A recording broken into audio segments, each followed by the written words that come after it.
Hi friends, రైతులకు ప్రభుత్వం యొక్క పథకాలు ఎట్లాంటి ఇబ్బందులు లేకుండా సకాలంలో అందే విధంగా ఒక కొత్త రైతుల కార్డును అయితే ప్రభుత్వం తీసుకురావటం జరుగుతుంది.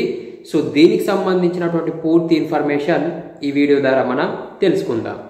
సో ఇప్పుడు చాలా వరకు స్కీములలో రైతు యొక్క పేరు లేదంటే రైతు యొక్క అడ్రస్ ఆధార్ కార్డులో బ్యాంక్ అకౌంట్లో డిఫరెంట్ ఉంది అని చెప్పేసి, ఆధార్ కార్డులో రేషన్ కార్డులో డిఫరెంట్ ఉంది అని చెప్పేసి, ఇట్లాంటి చిన్న చిన్న కారణాల వల్లనే చాలామంది రైతులకైతే పిఎం కిసాన్ కావచ్చు, రైతు బంధు లేదా రైతు భరోసా కావచ్చు, లేకపోతే పంట రుణాలు కావచ్చు. సో ఇట్లాంటి స్కీములు ఏవైతే ఉన్నాయో రైతులకు ఇచ్చేటటువంటి స్కీములు చిన్న చిన్న మిస్టేక్ల వల్ల, చిన్న చిన్న కారణాల వల్ల చాలామంది రైతులకైతే అందటం లేదు, సకాలంలో వాళ్ళకి రావటం లేదు.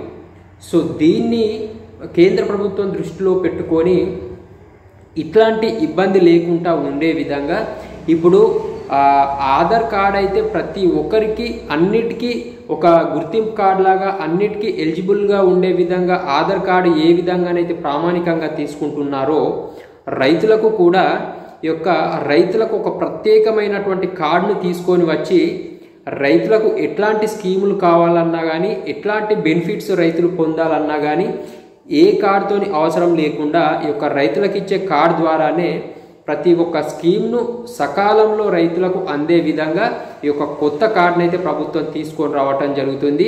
దీని యొక్క రిజిస్ట్రేషన్ ప్రక్రియ కూడా స్టార్ట్ చేయటం జరుగుతుంది. సో దీని ద్వారా రైతులకు ఎట్లాంటి ఇబ్బందులు లేకుండా ప్రభుత్వం నుంచి వచ్చేటటువంటి పథకాలు సకాలంలో అందటం జరుగుతుంది.